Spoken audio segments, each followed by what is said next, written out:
Welcome to We in Lewes, a podcast dedicated to celebrating the remarkable, creative, and energetic people who live in Lewes and are helping our community forge a collective soul as appealing as it is unique.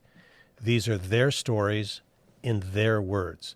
They are the we in Lewes. I'm your host, Kevin McGinnis. Our guest today is Anita Bezy, who, with her husband Ludovic, owns La Baguette French Bakery at 5 Points. To say this bakery has won some awards would be like saying Lewis and Bloom has earned a little recognition over the years. Their bakery is simply fantastic. In truth, given our commitment to accuracy, Steve and I felt it was necessary to sample their incredible offerings. Yes, they're all delicious. In fact, so delicious that Steve decided we needed to continue our monitoring for at least another year. A self-described Air Force brat, Anita grew up in both the States and France, where she met her husband. They have stores in Lewes and Dover. Today's episode is brought to you by a new sponsor to the podcast, Lewes Lettering Company. A former guest of this podcast, episode 25, calligrapher Katie Ackerman is the creator and owner of a store that sells a wide array of cards, journals, notebooks, planners, desk accessories, and art supplies. Katie is also a nationally recognized designer of invitations for all major life events, including weddings.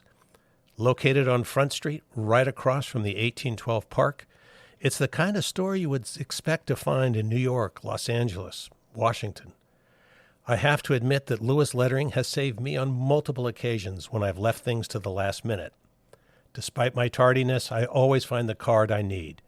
Visit Katie's website at lewesletteringco.com. That's lewesletteringco.com. And check out her calligraphy. Katie doesn't just create invitations. She makes works of art. Anita, welcome to the podcast. Bonjour. Steve and I are thrilled you're here with us today because it allows us, with a clear conscience, to eat our way through this recording relishing... Hey, Steve, you got the cinnamon twist. The pistachio croissant is mine. Okay. Put it down. What is it that makes La Baguette so exceptional? So we are an authentic French bakery, and a lot of people cannot claim that in the area. Only we can, and that's what makes it exceptional. What you're tasting right now also makes it exceptional since we make everything by hand. Kevin's mouth is full, y'all. Mm-hmm. Do you, how long does it take to make a loaf of bread correctly? So it's a 2-day process to make bread. You know, we make it, we measure everything out, we shape it, proof it, bake it. So it's a couple of days. And since it's done by hand, you know, you can taste the love. How do you balance volume and the personal touch that I know you put in? Thank you. So there has to be balance in life because we both work about 80 hours a week. How do we balance that? I mean, we try to enjoy our pastimes. So for Chef, my husband, that's photography, painting, watercolor, you know, diving into little hobbies like that is very important. Going away for the weekend once a month, that's important. For me, I do ballroom dancing, and I try to just relax at home as much as possible, but that's hard. In your Lewes store, you offer an array of breads, pastries, desserts, cookies, quiche, and sandwiches. How do you decide what you're going to offer? So, okay, let's start with sandwiches. So in our Dover shop, we offer a lot more sandwiches than we do in Lewes because we are understaffed. But the sandwich that we absolutely have to have in both locations is the jambon beurre. So that's deluxe ham, boar's head, with French butter, cornichon, which is a French pickle, on a baguette. It's very simple, but it's what a lot of people love. So that's one of the sandwiches that we offer in Lewes. The other sandwich we offer is the ratatouille panini. Ratatouille is roasted vegetables on a baguette. It has some pesto, and it's on the panini press. So it's delicious. We also make breakfast sandwiches. And so we have to have crepe as well. We do savory crepe and we do sweet crepe. So a lot of people don't know we do that, but it's on the menu. So take a gander when you come in, when you look to the left. In the hopes of sounding like a completely ignorant American, crepe, Yes. not crepe. Correct. Don't get me started on pronunciation. I'm sure. I don't know if you visited the town Havre de Grace up at the top of the Chesapeake. Havre de Grace. Yes. Yes.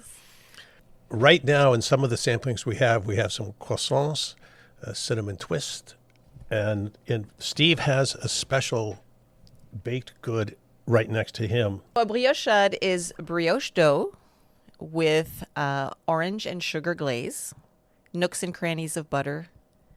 It's an egg-based bread, and it's fabulous. I mean, you can reheat it a little bit. Yeah, have a bite. So, I mean, it's a very big fan favorite, for sure.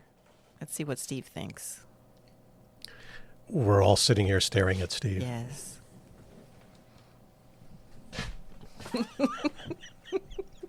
It's everything she said it was and much more. Thank you.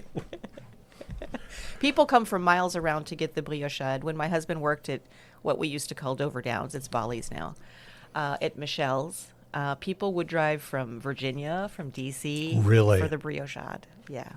And other things because they got voted best brunch. It's amazing. That little square of briochade is amazing. What is the Serious Bread Club?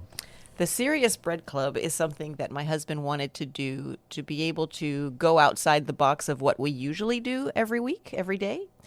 And he does it on the first and third Wednesday of the month. He used to have an application which you had to fill out, but there was such a big demand for it that we kind of got lost in all the applications and said, you know what, let's just do this every first and third Wednesday. You don't have to apply anymore. And the types of bread, because I know you're going to ask that, the types of bread that we offer for the Serious Bread Club are usually a big boule. It's about this big. I know the listeners can't see that, but I don't know, 1.5 feet in diameter. And it's a boule. It's an old world kind of bread which is designed to keep for several days because normally our bread does not have any additives or preservatives. And it'll go bad in a few days if you don't put it in the refrigerator. But this is a bread that he makes that is designed to stay fresh for longer. And we change it up every time. So sometimes it's pumpernickel, sometimes it's organic spelt, sometimes it's glacier flour. It all depends on what he feels like doing. And it's nice for him to have this liberty to make what he wants on those 2 weeks of the month to show off his skills. One of the things you sort of put on top of the counter to celebrate is a cruffin. Correct. What is a cruffin? A cruffin is the star of the show in the dry pastry case is what we call it, or on the butcher block where all the croissants are.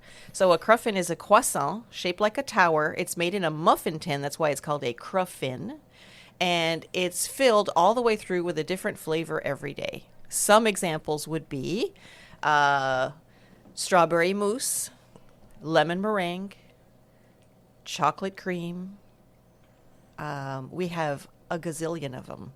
And the other day we made cherry limeade cruffins, strawberry lemonade. I mean, there's all kinds. Blueberry cream. It goes on and on and on. I'm eating my way through a pistachio croissant as we speak. What makes this taste so different than other things I've had? It's the pistachio filling inside and the handmade croissant. It's a combination of the two. I know you make a lot of croissants. Indeed. How do you do them all by hand? Well, we have a very skilled staff. We make all of our croissants in Dover. We make all the bread in Lewes. So, backtracking to the croissant, how do we make that many? I mean, these are qualified people who have been doing it for years, and they can crank out some serious numbers. Does all your sourdough come from the same starter? It does. So our starter, we have a name for our starter. His name is Gaston. And we've had the same starter. Yes. Well, it's not from Ratatouille. It's a typical French name. Our starter is almost 10 years old. So that's when we opened the Dover location. And we feed Gaston regularly. Now, did was Gaston given some special qualities or special components, some magical components that has allowed it to survive for so long? I am not allowed to tell you that. Was Gaston originally given to you? No, we made Gaston. So, yes, he's our mascot. If this bakery was located in France, would some of the items on the menu disappear and would others be added? Some of the items would disappear, to be honest. Yeah, the big cookies that we do, the sugar, the snickerdoodle, and chocolate chip, they would not be on the menu, for sure. I had to twist my husband's arm for that. So they are on our current menu. There's something about imagining going to France and going to a bakery and asking for a snickerdoodle that even I would appreciate may be wrong. Yeah. S'il vous plaît, un snickerdoodle?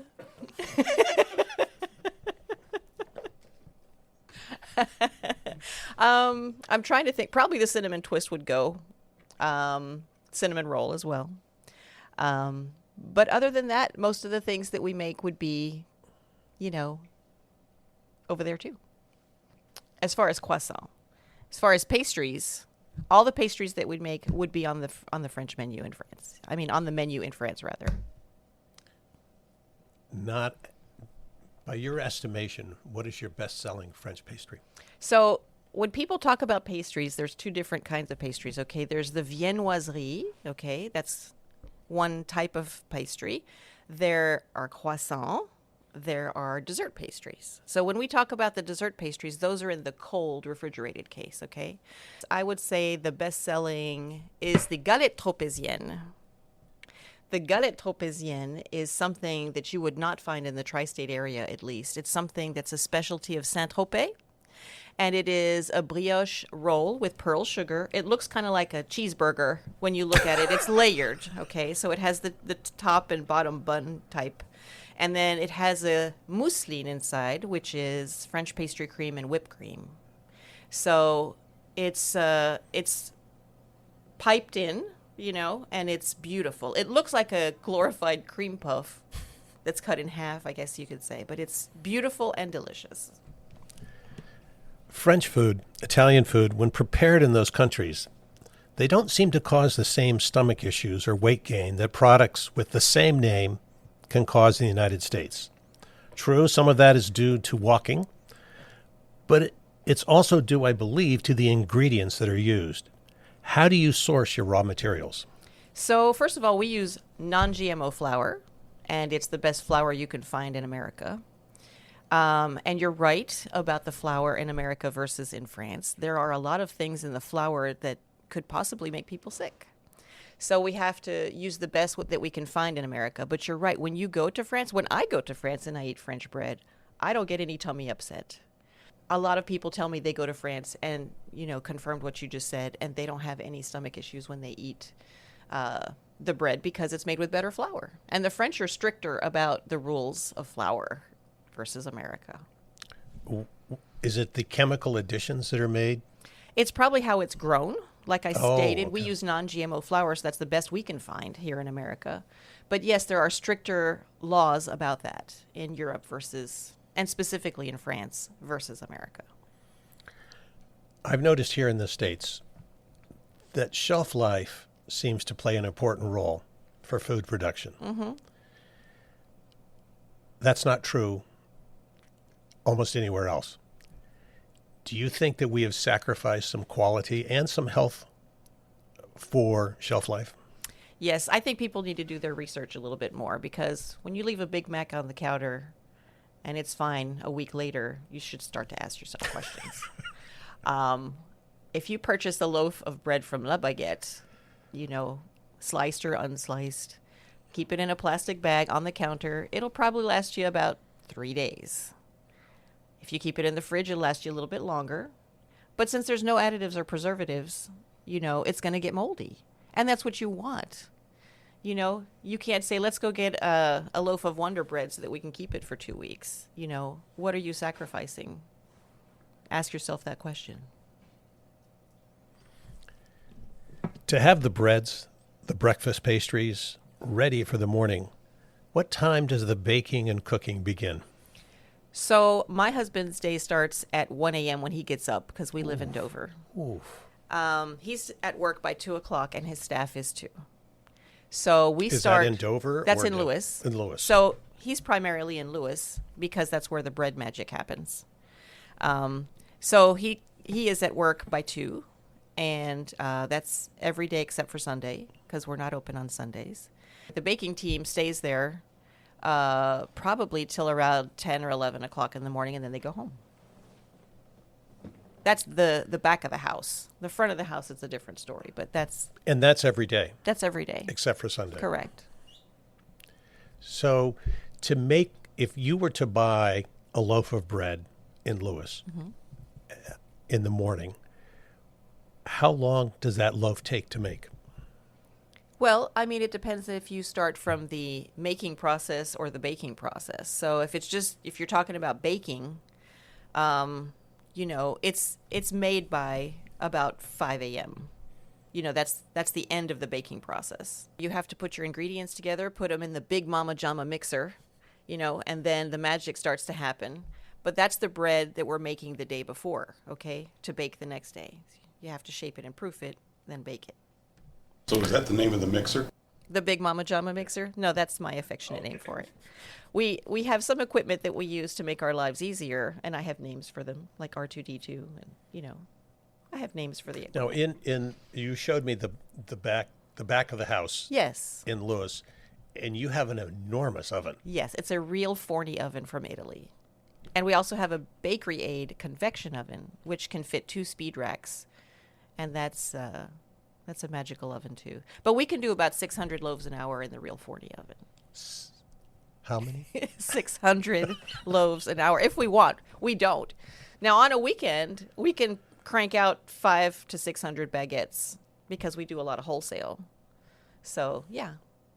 Now you supply some of the restaurants around here with your baguettes, is that right? Correct. We do. Touch of Italy,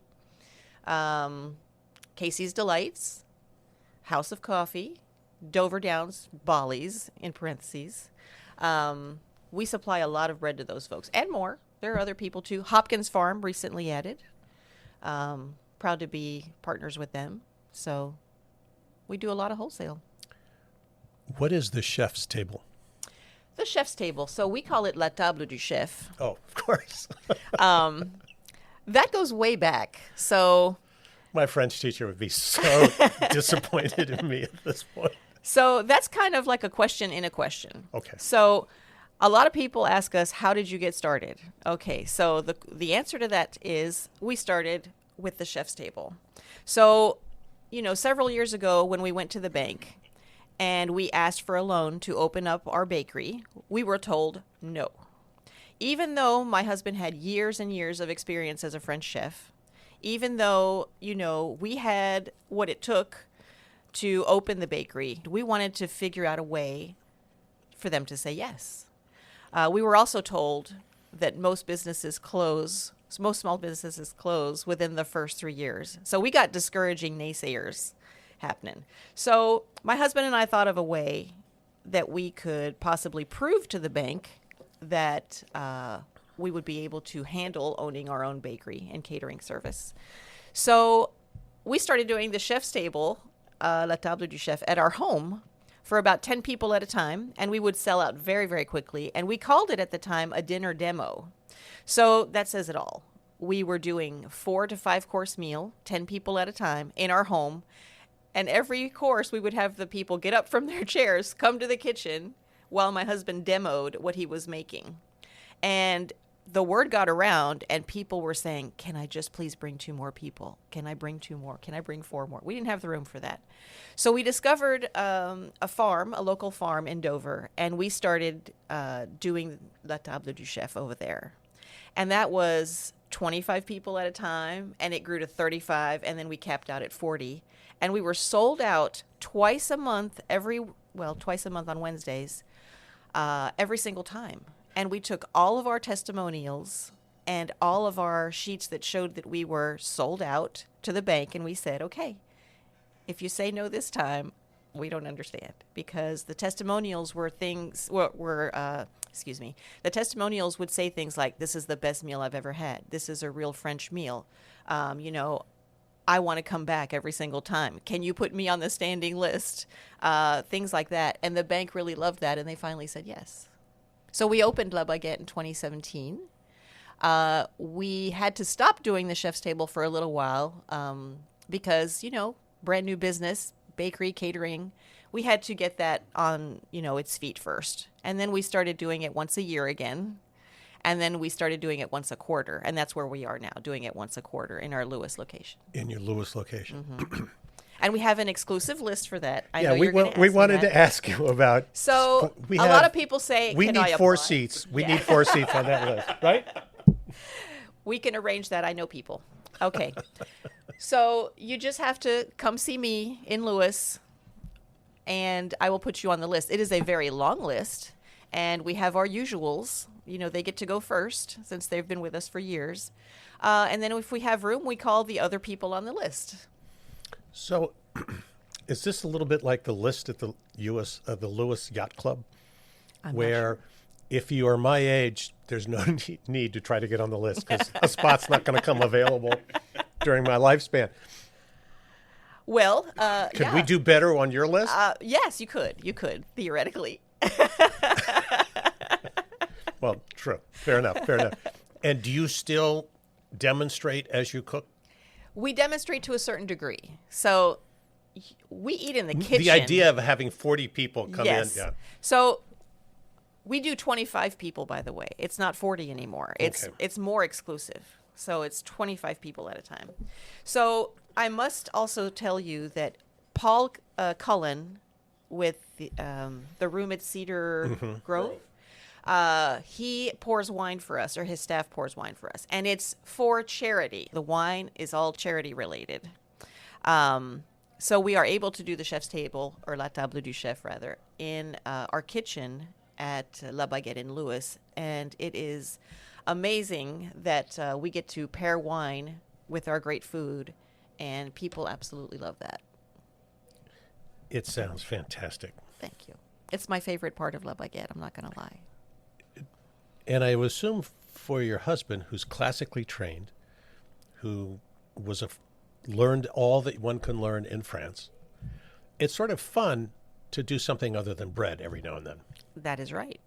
And I love it that we do the chef's table so he can show off his chef skills because, even though he's with the baking crew all day, we still do catering, and we show, his skills through that, and plus our other chefs that work for us. They help, obviously.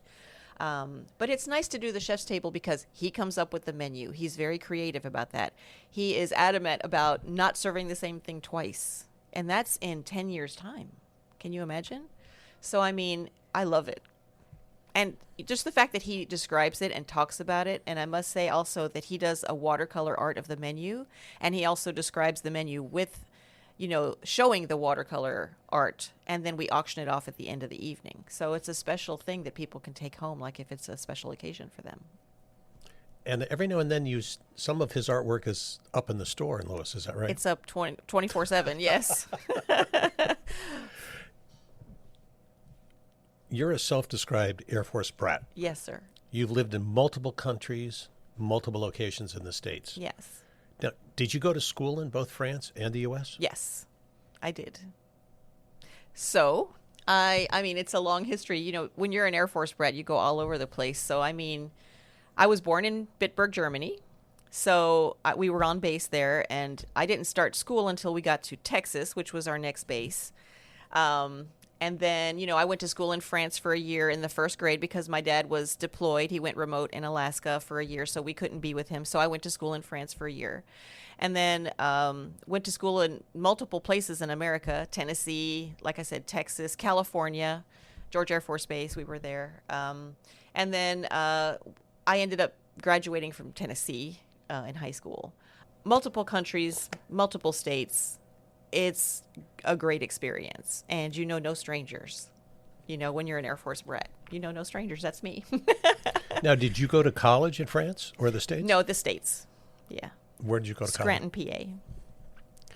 But then you somehow got back to France Yes. after college. What led to that decision? So my husband and I, my future husband and I, happened upon each other in my neighborhood. And we met when we were 18, and we got married when we were 21. And he had just signed up to be in the French army because it was an obligation at the time to do your 1-year service. So he had already signed up before he met me. So we were apart for quite a while. And, absence makes the heart grow fonder, right? So I ended up moving back to the States. We came to Dover at that time because we wanted to be near an Air Force base. So we picked Dover Air Force Base. And brought him here for a little while before we got married, and he liked it, and we wanted to be together. So I brought him back here, and he's been here ever since. How did you two meet? We just met in our neighborhood. We did a lot of walking when we were younger. You didn't have cell phones back then, so we did a lot of walking, and we just happened to meet in the neighborhood. And you knew? I knew right away. Did right you? Away. Absolutely. We were inseparable from the time that we met. Really? Oh, yeah. Wanted to spend every minute together. That's fantastic. Talking from sun up to sundown. It's very interesting. Was there ever any thought about opening a restaurant in France? Yes, we tried that in 2001. We visited 35 potential businesses. Really? Yeah, and something was just not working. Like destiny was pushing us this way. Our son started school in France, and it was just not meant to be at that time. So, You mentioned earlier, catering. yes. Do you cater to restaurants or do you cater to normal human beings? Normal human beings. Yes, not to restaurants. And how does one know what you can provide? So since we have limited staff, we only do catering out of Dover. But that being said, when someone wants certain things in Lewes, for example, if they'd like quiche or whatever, they can order like multiple quiches. That's not a problem. But we don't do the full-fledged catering menu that we do in Dover. So our catering menu is visible on our website, lebaguette.de.com. And it does say catering menu Dover only in parentheses because we don't have the capability yet of delivering in the Lewes area or down south. We just don't have the staff for that. Now, initially you were working in a very different field. Yes, sir. Then what were you doing? So I was an ophthalmic tech and scribe for 21 years. So I was certified tech, and that, working with eyeballs was very rewarding. And I really enjoyed being the doctor's right hand. Enjoyed caring for patients and informing them of what needed to be done before their surgeries and whatnot, or helping the surgeon with surgeries. I was really, really into that. And I did have my degree in hospitality management because I knew that my husband and I would eventually open up a business together. So I had that on the back burner. But I just, I do miss the ophthalmology field and taking care of people. Do you really? I do very much. And I assume that business training that you got has also played a very helpful role as you look at various challenges you faced and how to design solutions around them. Exactly. I mean, I also have retail experience. I have experience in other fields as well, not just ophthalmology. That was just the biggest chunk.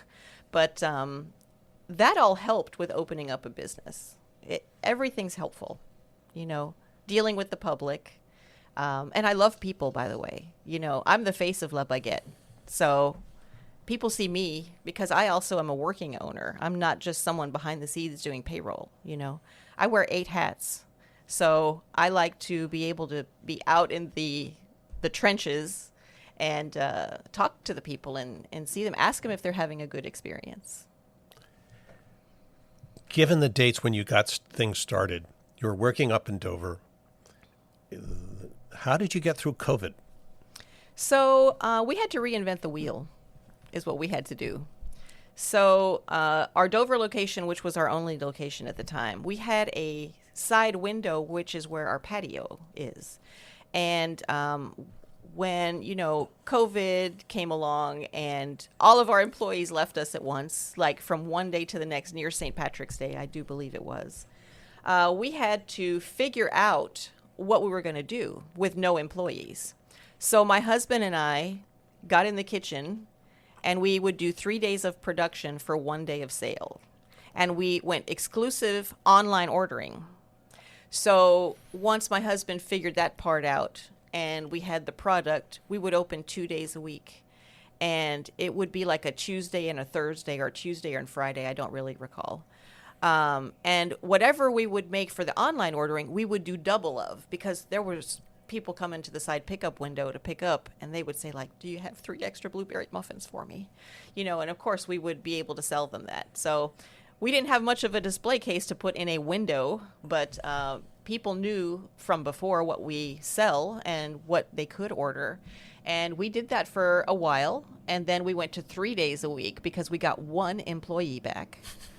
So my poor husband, you know, he would slave in the kitchen for hours, and I would help him as much as I could. And then he would come out and help me sell.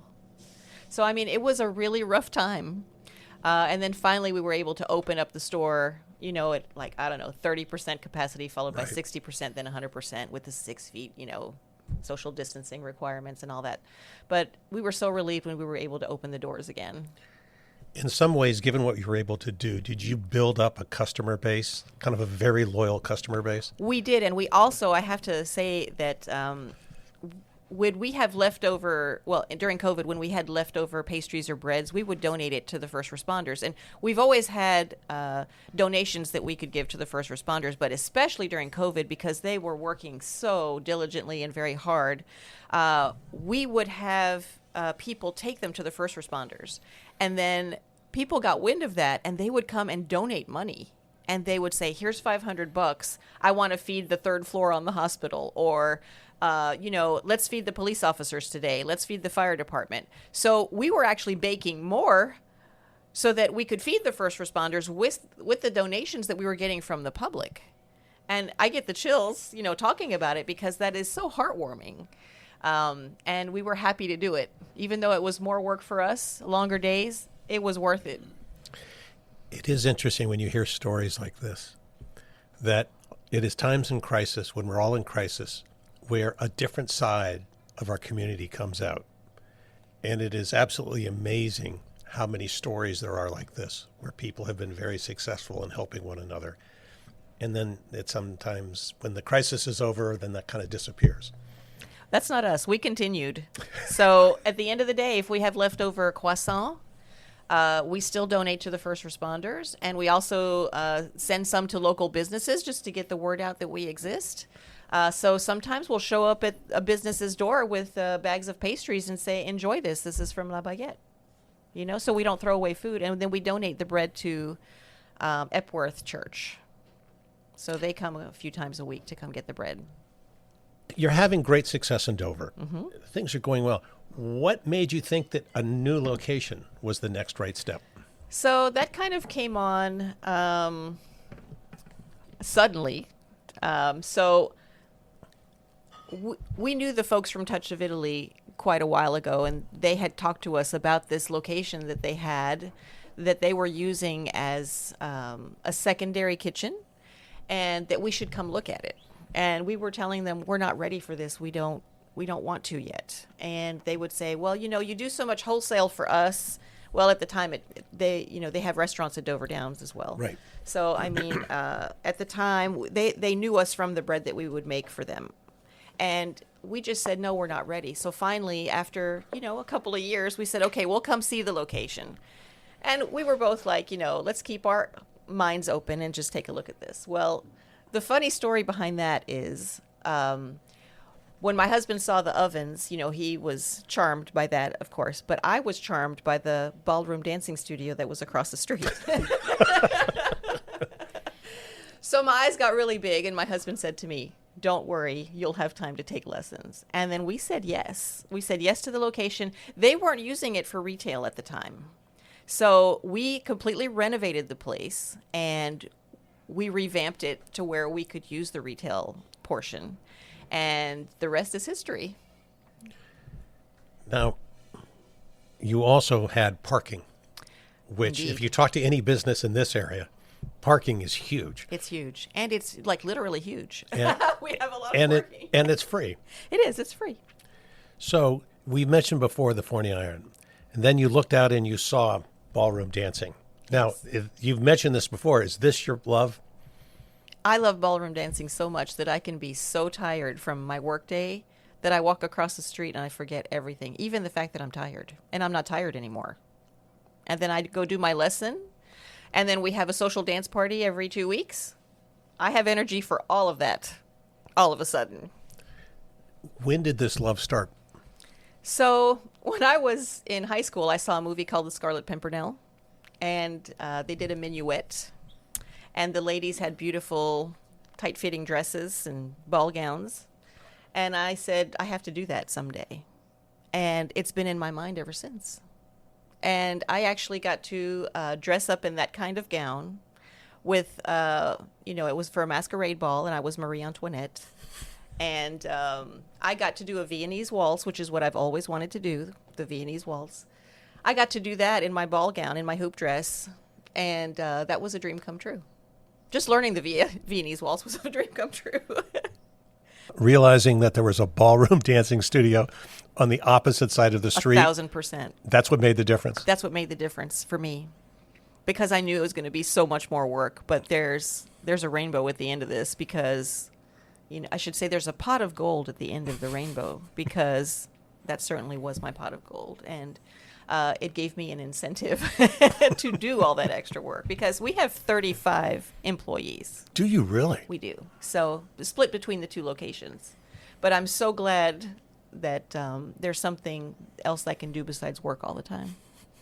In Europe, ballroom dancing is taken far more seriously than it is here. Is that true? Indeed. Now, there are professional, competitors here in the States, of course, but I do believe that it's instilled younger, at a younger age rather, in Europe versus here. But there are children who go to the ballroom who learn how to dance too. My instructors, the owners of the Gold Ballroom in Lewes, are from Moldova, and they learned at a very young age. My instructor, Jon, he learned from 5 years old, and I believe his wife, Diana, learned at a later age in life. But they are spectacular, and they still compete professionally.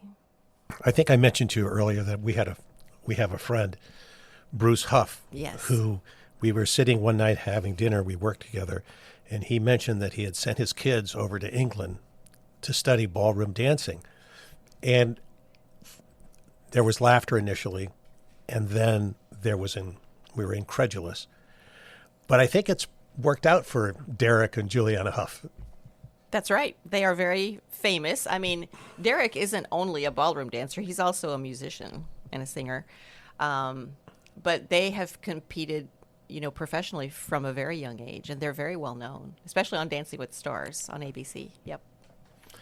I just have always so impressed all of us who spend all that time with kids going to soccer tournaments. That's right. and all of this and so on. And Bruce had sent his kids to ballroom dancing. Yep. It was like, never would have thought of that one. Now, while all of this is going on, you were also working through some personal health issues. Is Yes, that right? sir. Yes, sir.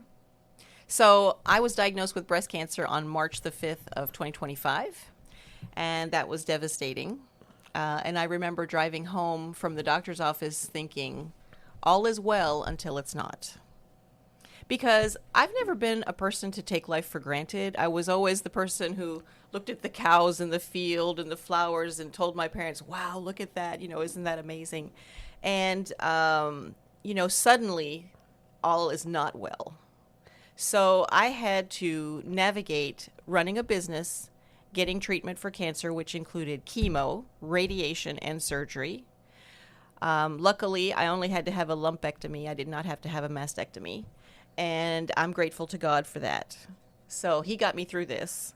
And I was out for 5 months, but I was working from home.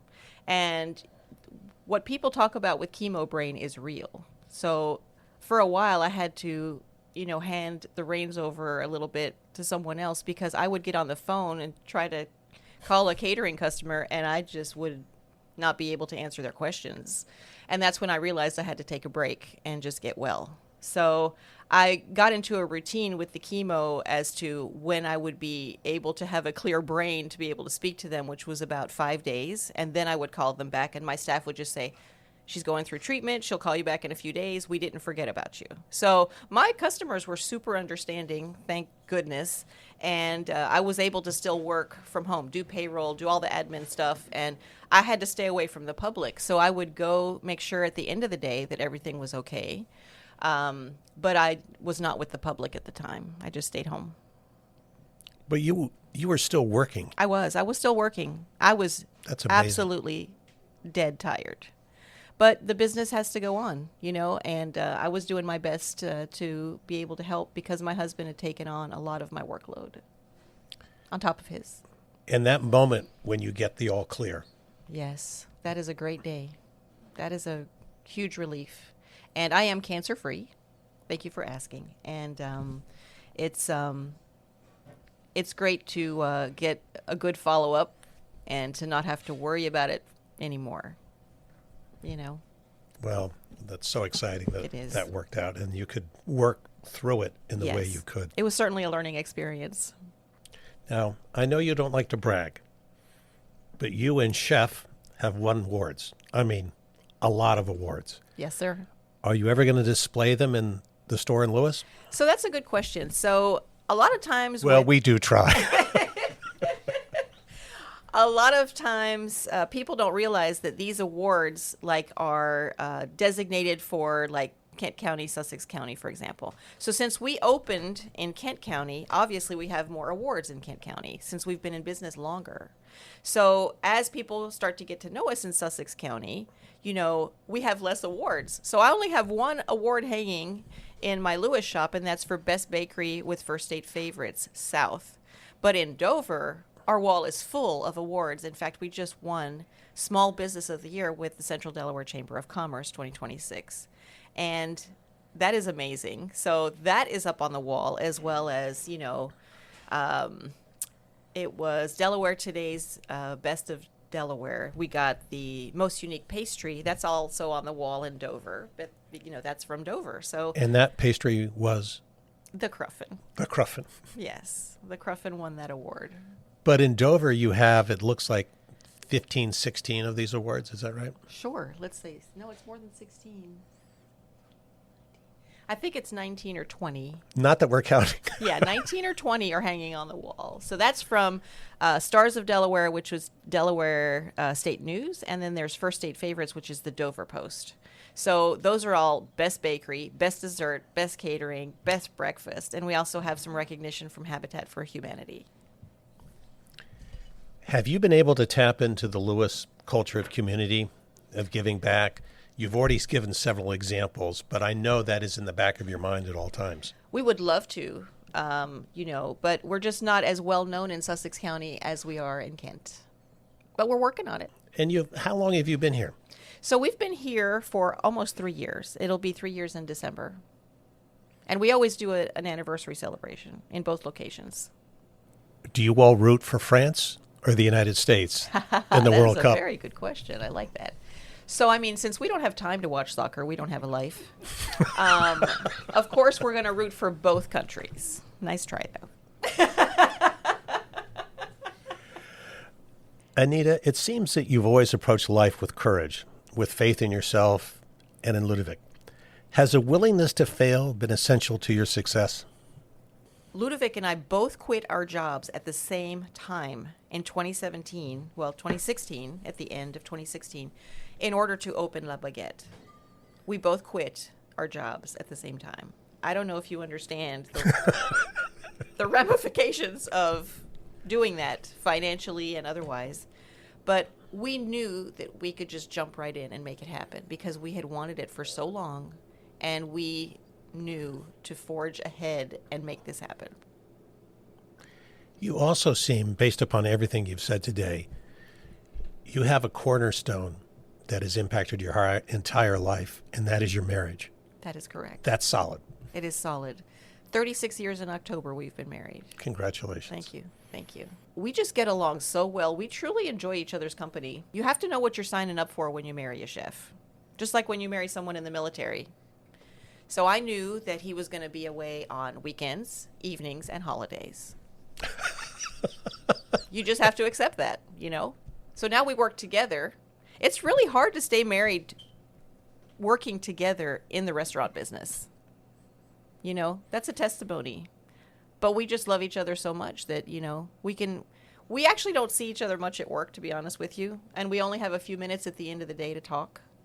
So, And when you're working together, you're working. We are. So it's not like, I'm in the front, he's in the back, you know? So we see each other at the end of the day for a little bit and, you know, a little bit on the weekend. We have Sundays together, Saturday evenings, but that's really it. can he sleep in on Sundays? He does, a little bit. Sleeping in is like 4 a.m. Yeah, by the way. I'm assuming you're not getting up at that hour. I don't. I mean, I can, but then it's a long day for me because I work till about 10 o'clock at night. There's lots and lots more to do once I get home. I just don't go home, eat dinner, and put my feet up. You know, there's lots of work to be done. When you're an Air Force brat, you have to adapt and overcome. And you still try to make the best of every situation. I have met pessimistic people my whole life. I am not that person. And I just try to find joy in everything that I do. And I try to make them happy too. When I worked in ophthalmology for so long, I would usually be given the patients that were grumpy, that were unhappy, and they would leave smiling because they didn't want to necessarily be there. And I would make their visit at the ophthalmology clinic something pleasant. And now you're doing the exact same thing for all of the rest of us. Thank you. Anita, I can't thank you enough for joining us today. Thank you for having me. I'm sure Steve would join me, but his mouth is still full. I also appreciate your willingness to share the challenges you've faced. You know, so often when we see success, we have no idea about the work that goes into creating and maintaining that success. It's a hard lesson, but one is essential for the other. As Michael Jordan once observed, people want to be me, they just don't want to work like me. Thanks to our sponsor, the Lewes Lettering Company. Imagine in today's world finding a place with tremendous product, the nicest staff, and beauty in both. Remember, gentlemen, there's help out there right on Front Street in downtown Lewes. And thank you for listening. Have you ever noticed that there are 2 stores where the customers leaving always seem happy? Yep, bakeries and liquor stores. Till next time, from our favorite recording studio in the heart of downtown, here at Kindle Restaurant, this has been We and Lewes in the Podcast. This will now be in English. Till next time, from our favorite recording studio in the heart of downtown, here at Kindle Restaurant, this has been We and Lewes, the Podcast. See you on the streets.